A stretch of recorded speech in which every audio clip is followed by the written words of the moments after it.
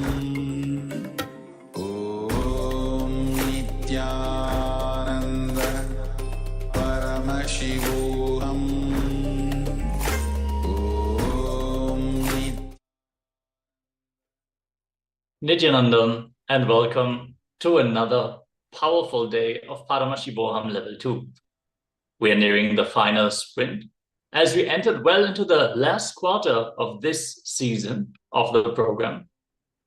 So let us dive into another very exciting topic today, as we are going to awaken the sacred feminine energy within us. Yes, you heard right. The sacred divine feminine is going to be the topic of the day. Let us all get ready, as we are going to start immediately after this powerful Dvitiya Vinyasa Krama yoga session with one round of the power manifestation. As always, the first round is going to be blindfold reading. We're going to see through our third eye. So we are requesting all the participants to please bring your eye bands. That can be any opaque cloth that you have available. Just make sure that your eyes are properly tied. No light should fall into your eyes. As we are going to get ready, let us open this session with a Sadguru Vandanam. Nithyanandam Paramasukadam Kevalam Jnanamurtin Bandvatitam Gagana Savisham Tatmamasyadi Laksham Ekam Nityam Vimalamacharam Sarvadi Sakshi Bhutam Bhavatitam Trigunarahitam Sadgurum Tam Namami. Yes. Before we enter into the power manifestation, let us first dive into the Shastra Pramana, the scriptural reference for this power. As always, we are going to back the science with a scriptural reference to prove that this is not something that is just being cooked up, and to prove the authenticity and the integrity to the science from the Vedic scriptures. From the Vedic civilization, the enlightened civilization from ancient India, this has been practiced a long time ago and has been kept alive by the Guru Shishya Parampara, as we are following the unbroken lineage of Swamiji. Let us now enter into this Shastra Pramana.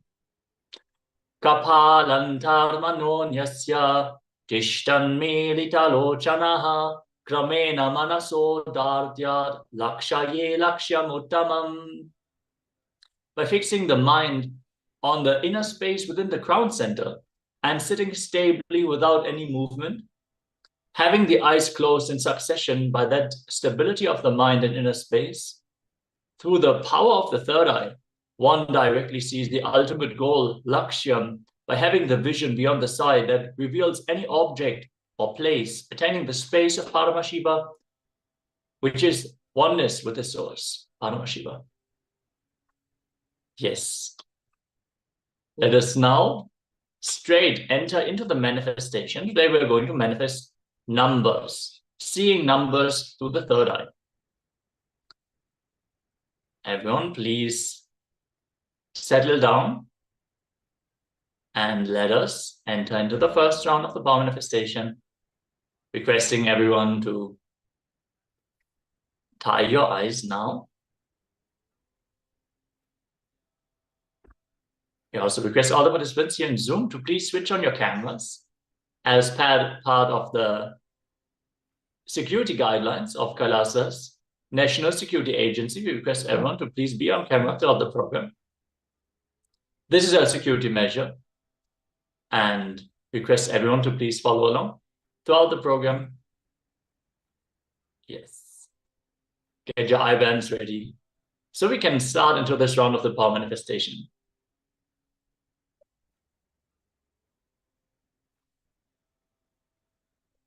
Seeing Wei Wen Mei, Li Wei, Lakshmi, Ming An Chin, and Sri Ananda Chandra, that the name is cut. Requesting everyone to please sit with your blindfolds on. Let us enter into this round of the power manifestation. See, the more we connect to Swamiji through the manifestation of the powers, the more we enter into that bhava, that feeling connection. And the easier it will be to manifest the powers. Just by sitting in that space, Paramashiva will be working on us and manifesting through us, raising our energy, raising us to the higher consciousness. Requesting everyone to please settle down.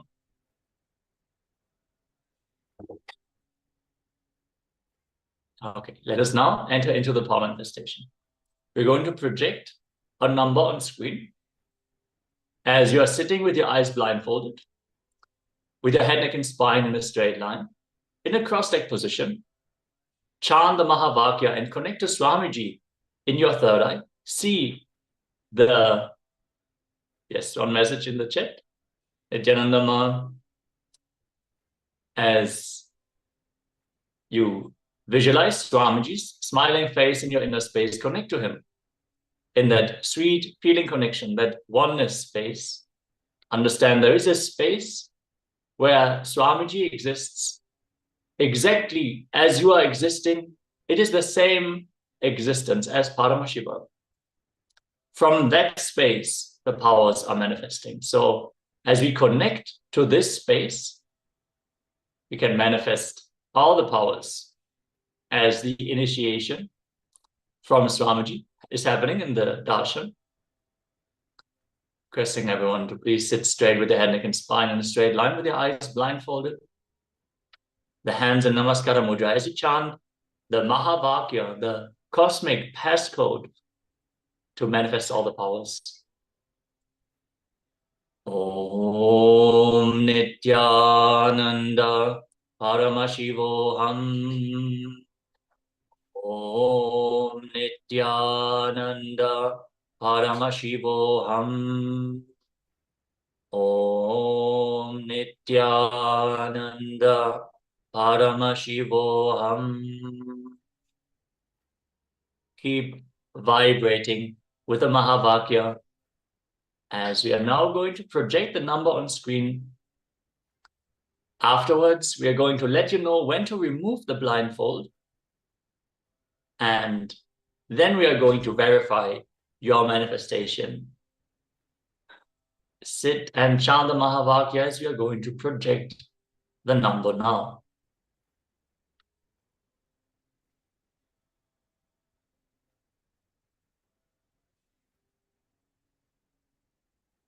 Om Nithyananda Paramashivoham.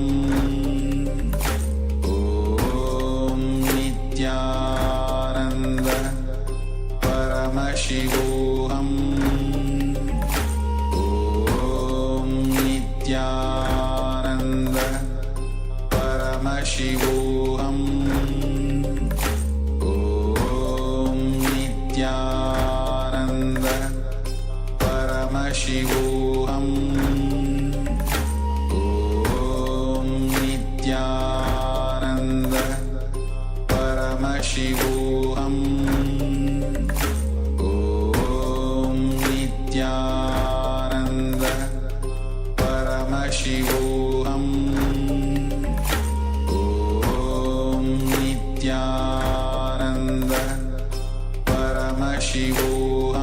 Paramashivoham. Om Nithyananda Paramashivoham. Om Nithyananda Paramashivoham. Om Nithyananda Paramashivoham. Om Nithyananda Paramashivoham. Om Nithyananda Paramashivoham. Om Nithyananda Paramashivoham. Om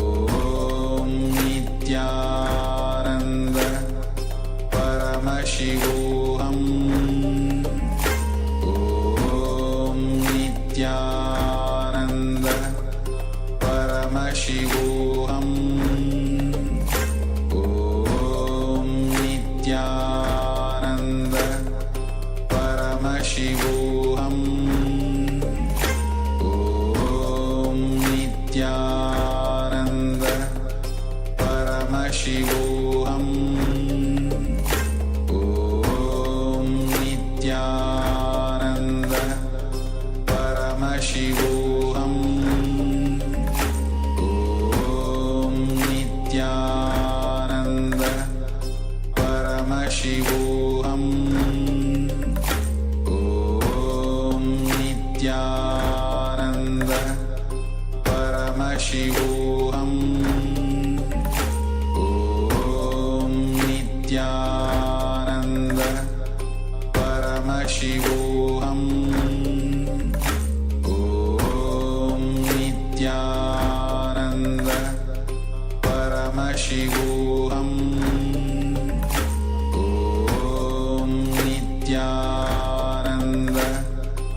Paramashivoham. Om Nithyananda. Paramashivoham. Om Nithyananda. Paramashivoham.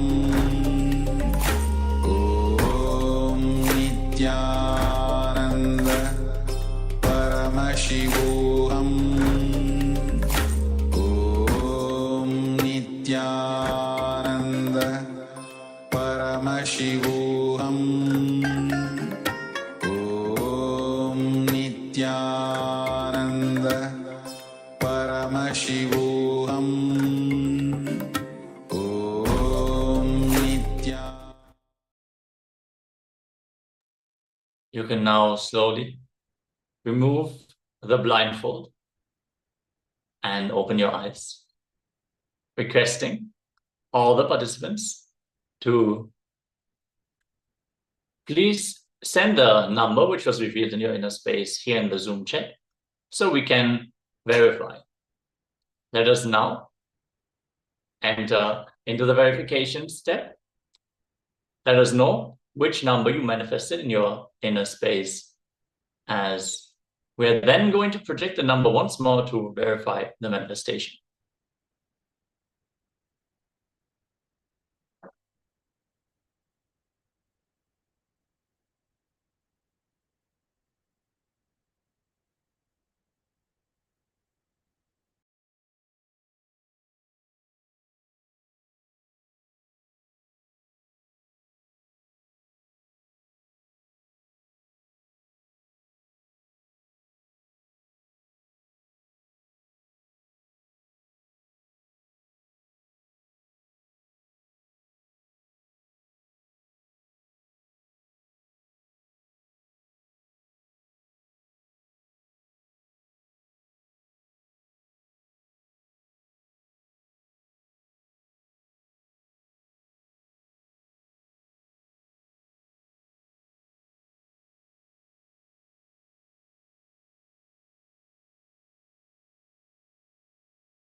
Yes, let us now project the number once more so you can verify whether you successfully manifested this power. As you can see, the number we projected earlier is the number 95, a 9 and a 5. Even if you just manifested one of the numbers, or if you saw a golden color shimmering tone, there's a maroon background also. Many things that could have been revealed during this power manifestation. Applaud yourself and celebrate yourself. Understand power manifestation is not a test. We don't test you for your capabilities.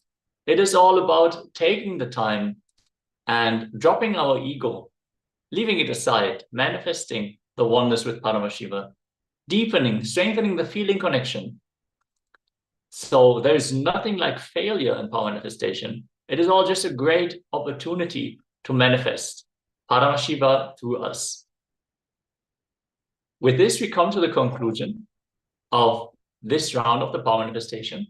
Many more power manifestations will follow throughout the day, requesting everyone to please sincerely attend these power manifestations, as they are going to bring you the breakthrough in your life for sure.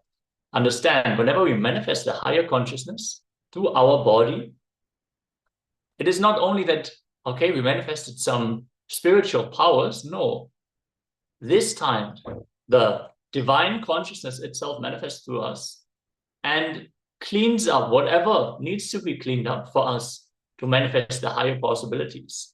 And you really don't know what all great opportunities can open up just by you sitting with your eyes blindfolded, looking at some numbers.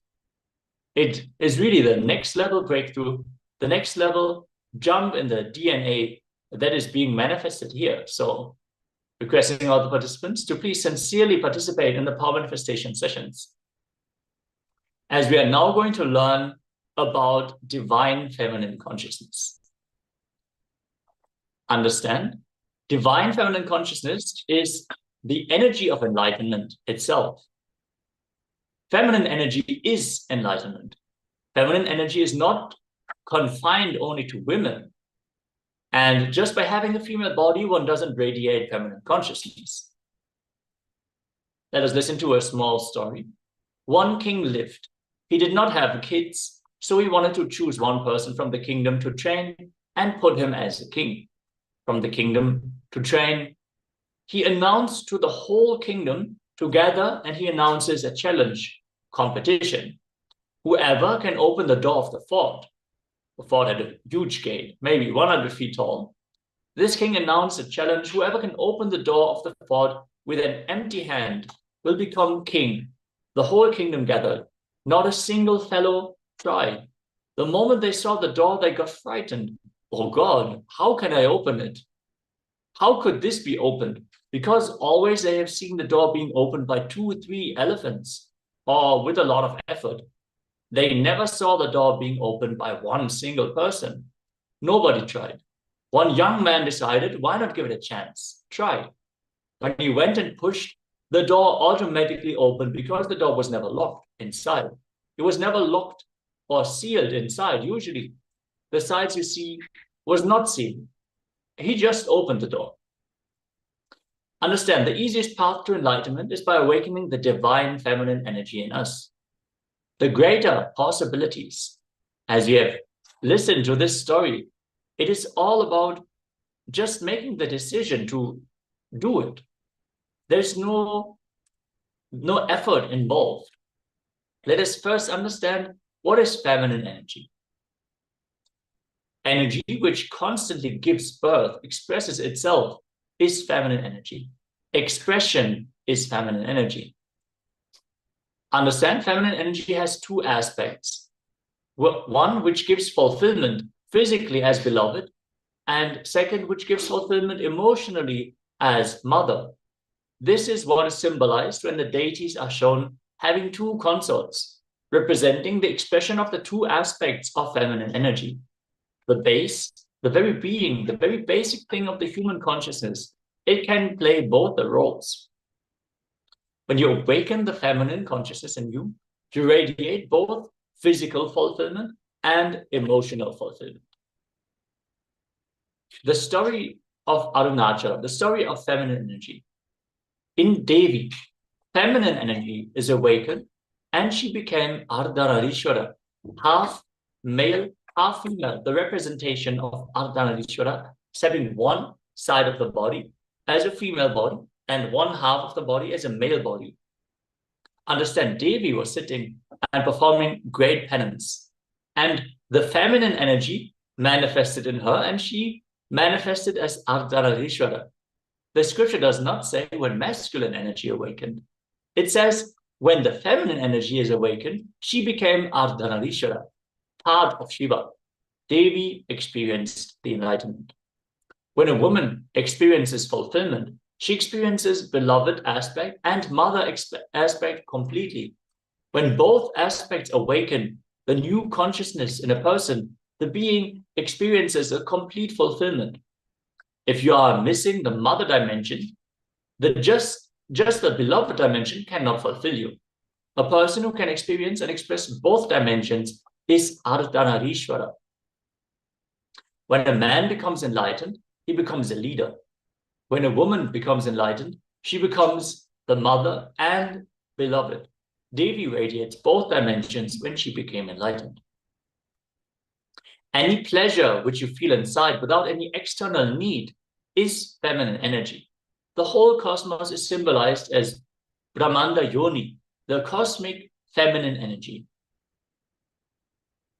The Supreme Founder of Hinduism made humanity experience divine feminine consciousness by performing the Vedic fire ritual of Chandi Homa himself at the Raja Rajeshwari temple in Tiruvannamalai.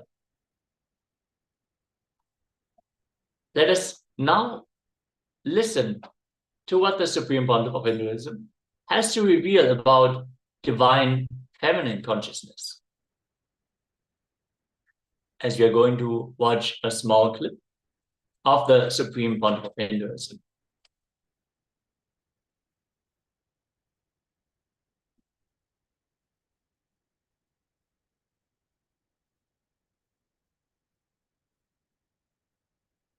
Enlightenment. I'll first describe the feminine energy, then woman gender. See, woman has more possibility for feminine energy. Otherwise, feminine energy is not confined only to women. So understand the depth. In each one of us, there is an energy which constantly gives birth, expresses itself. Expression is feminine energy. All the adjustments need to be made for the expression is masculine energy.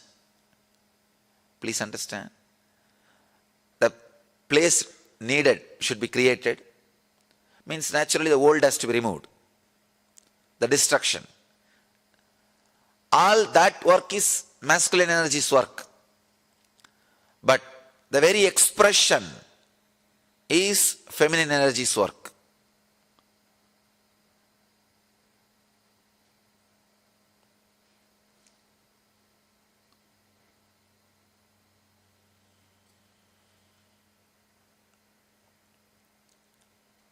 If you see our deities, they will have two wives. Almost all deities. Please don't think it's two women. Two aspects of feminine energy. One, the aspect which gives the fulfillment, physical pleasure. The other aspect gives fulfillment emotionally as a mother. One aspect which gives fulfillment physically as a beloved. The other aspect which gives fulfillment emotionally as a mother. The very being, the very basic thing of the human consciousness, it can play both the roles. When you awaken feminine consciousness in you, you will see that you are radiating physical fulfillment and emotional fulfillment, which is enlightenment. Practically, which is enlightenment. I'll describe the Arunachala story. The story of Arunachala.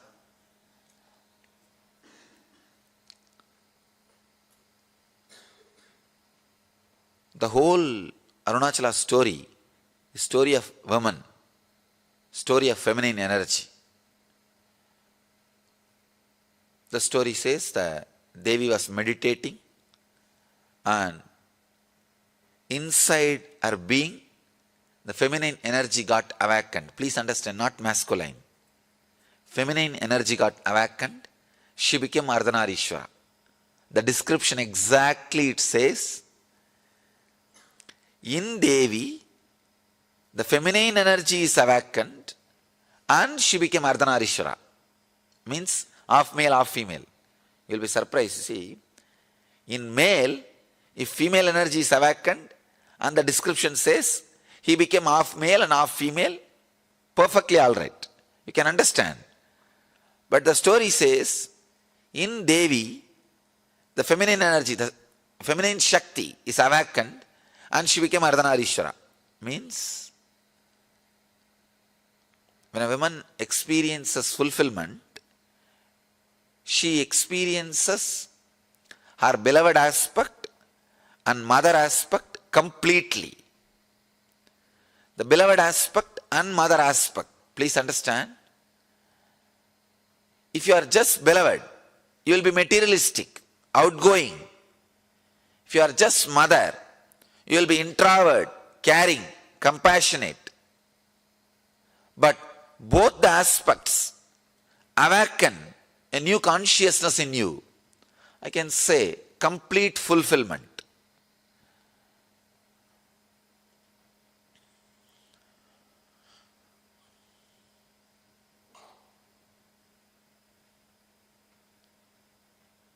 I think with this one example you will understand. All of you can understand.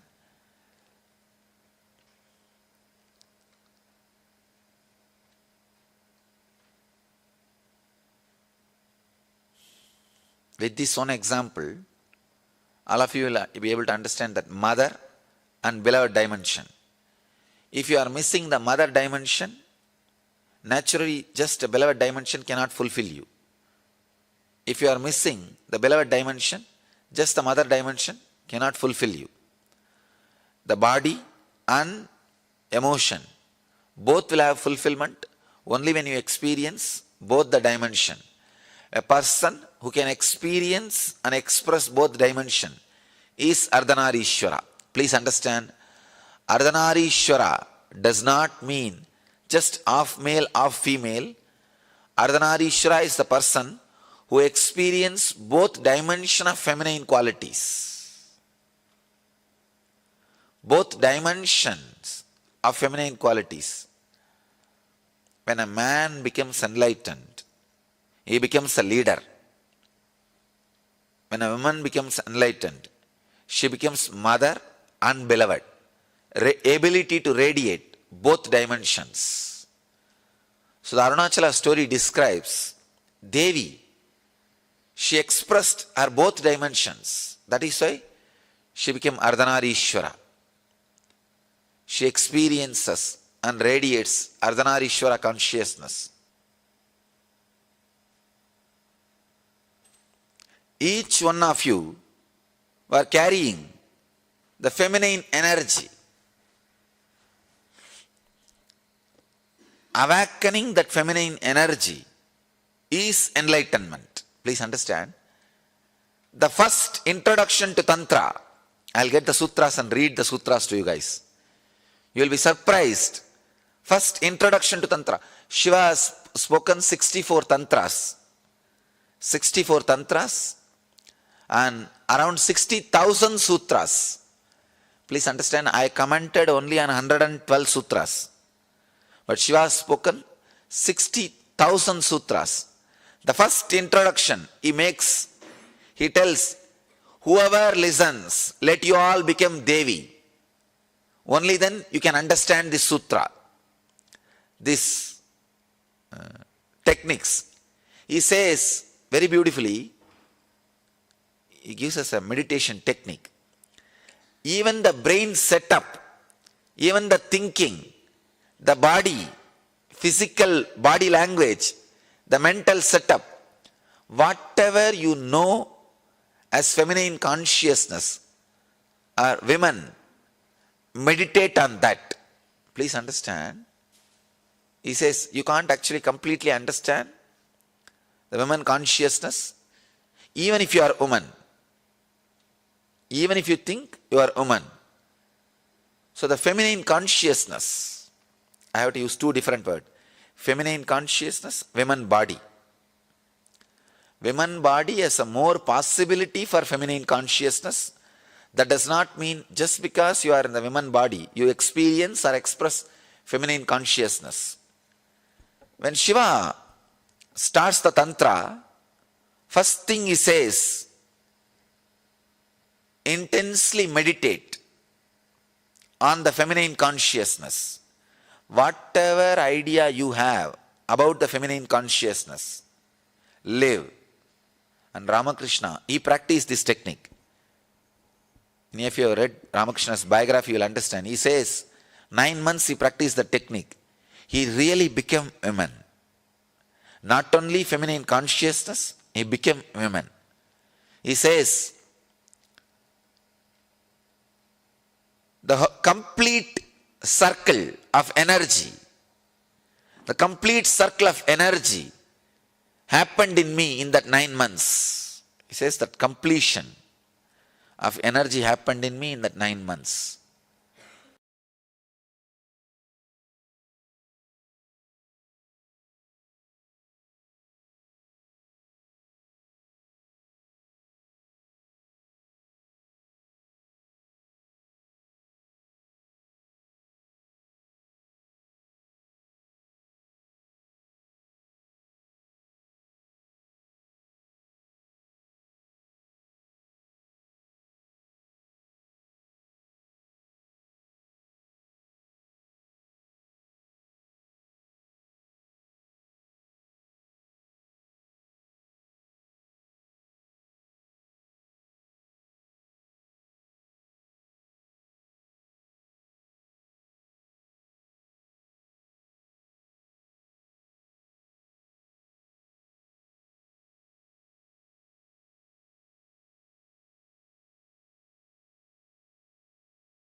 Yes, as we just listened to the revelations from the Supreme Pontiff of Hinduism himself, let us now continue to dive into the divine feminine consciousness.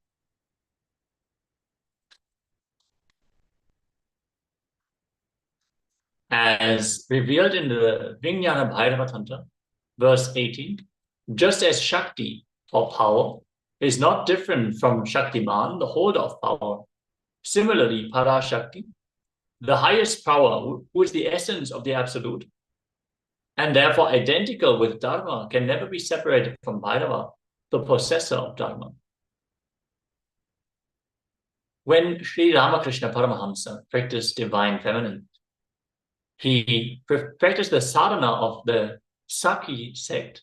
The Sakis believe that God alone is male and everyone else is female.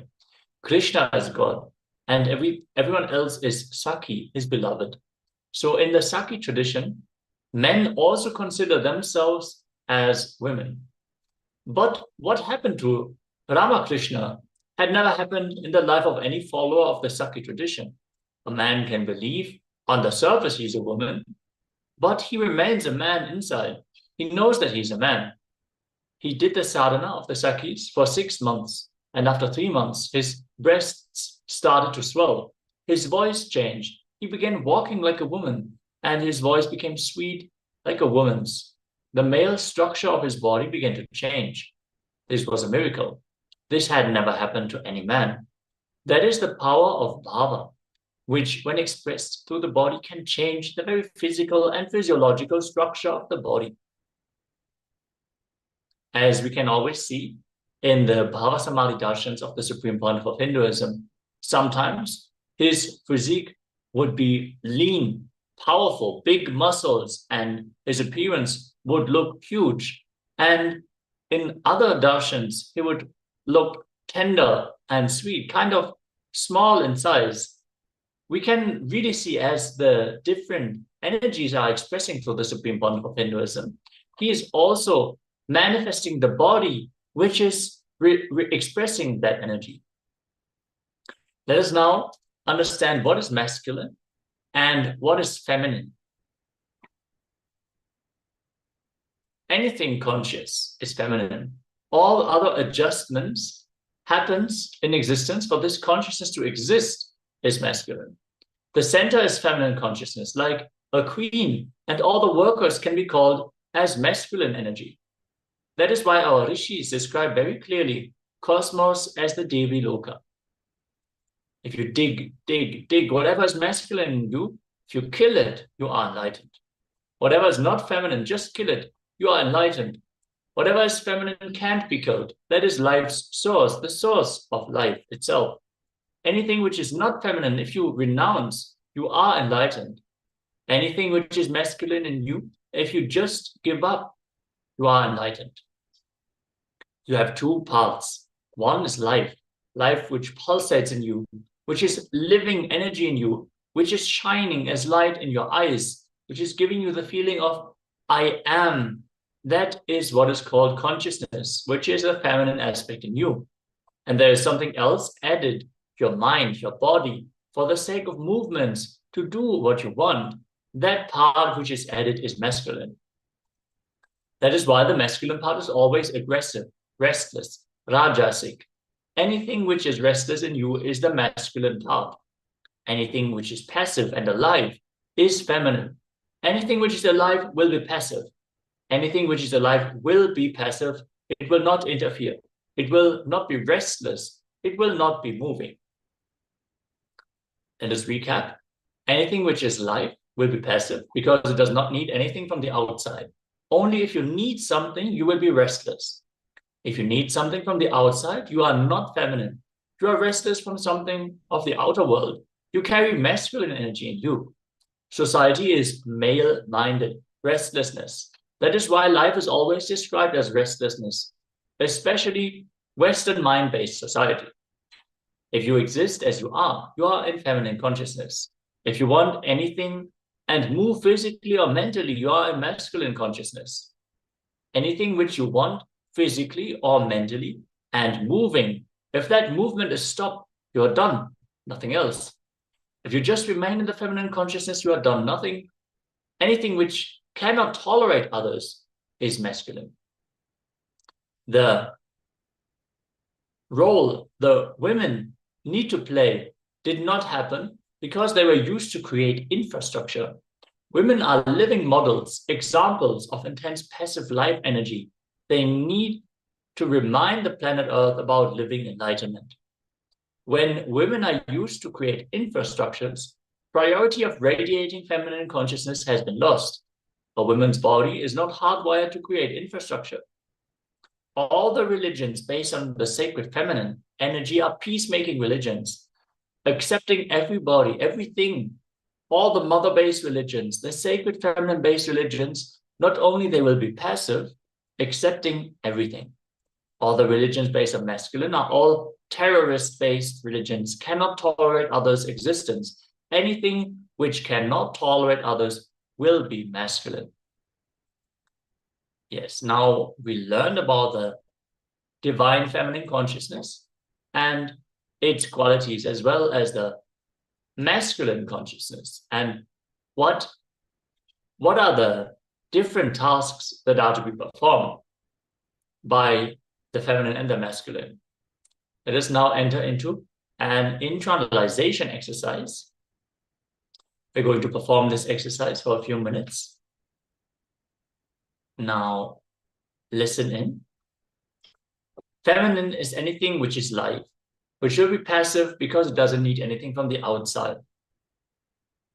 anything you need from the outside is masculine.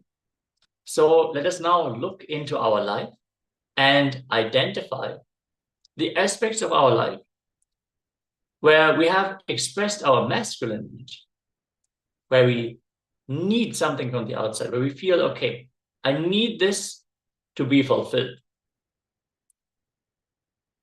And in the next step, we look into our life and identify the aspects of our life where we have expressed the feminine energy.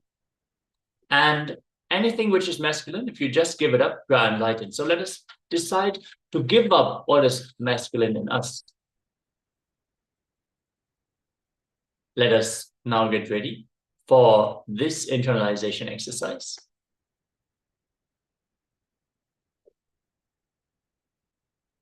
Requesting everyone to bring a pen and paper so you can pen down whatever you are discovering in your inner space as you're performing this exercise. Let us now get ready for this internalization exercise.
Yes, with the completion of this internalization exercise, let us now move on to the next session, which is going to be another round of power manifestation. Today, we are going to manifest the power of teleportation. Very excited. Let us now get ready, make the preparations for this power manifestation, requesting all the participants to please get 2 cups. You're going to need 2 clean cups for this power manifestation. So this is going to be required for the manifestations throughout the day as we're getting ready for this power of teleportation. If you have vibhuti, the bhasma, the sacred ash, also keep it ready. If you don't have any vibhuti, you can use kumkum or any powder you have available at your home. Let us now get ready with 2 cups. They should be clean. Make sure you have a camera so you can take the before and after picture. What we are going to do is we're going to fill some powder. It doesn't need to be a lot. Just put some powder in one of the cups. And during this power manifestation, we are going to teleport the powder from one cup into the other. So requesting all the participants to please settle down as we are getting ready for this power manifestation.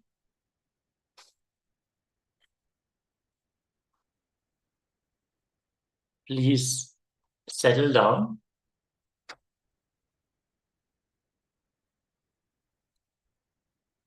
Let us now sit in Padmasana or Vajrasana with the head, neck, and spine in a straight line.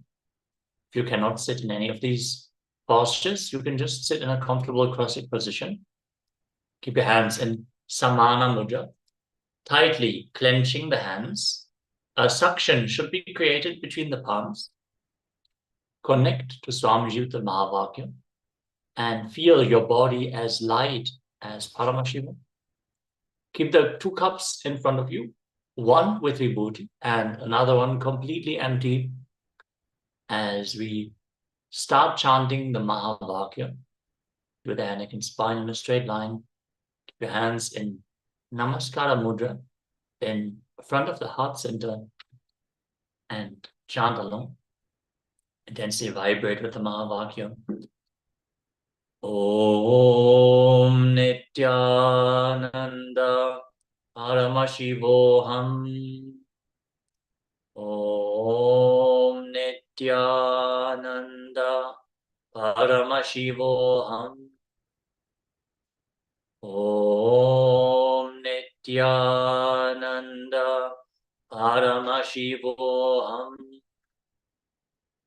Keep vibrating with the Mahavakya, as we are now going to manifest this power of teleportation.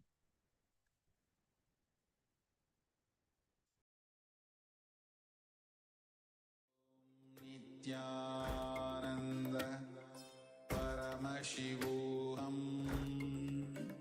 Om Nithyananda Paramashivoham. Om Nithyananda Paramashivoham. Om Nithyananda Paramashivoham. Om Nithyananda Paramashivoham. Om Nithyananda Paramashivoham. Om Nithyananda Paramashivoham. Om Nithyananda Paramashivoham. Om Nithyananda Paramashivoham. Om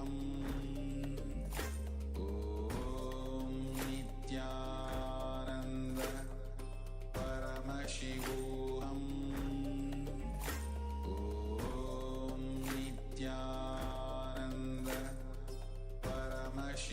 Paramashivoham.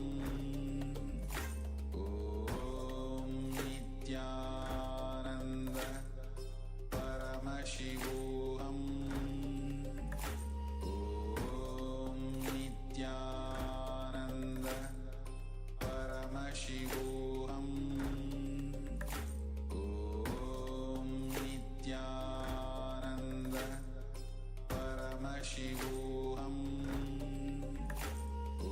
Om Nithyananda Paramashivoham. Om Nithyananda Paramashivoham. Om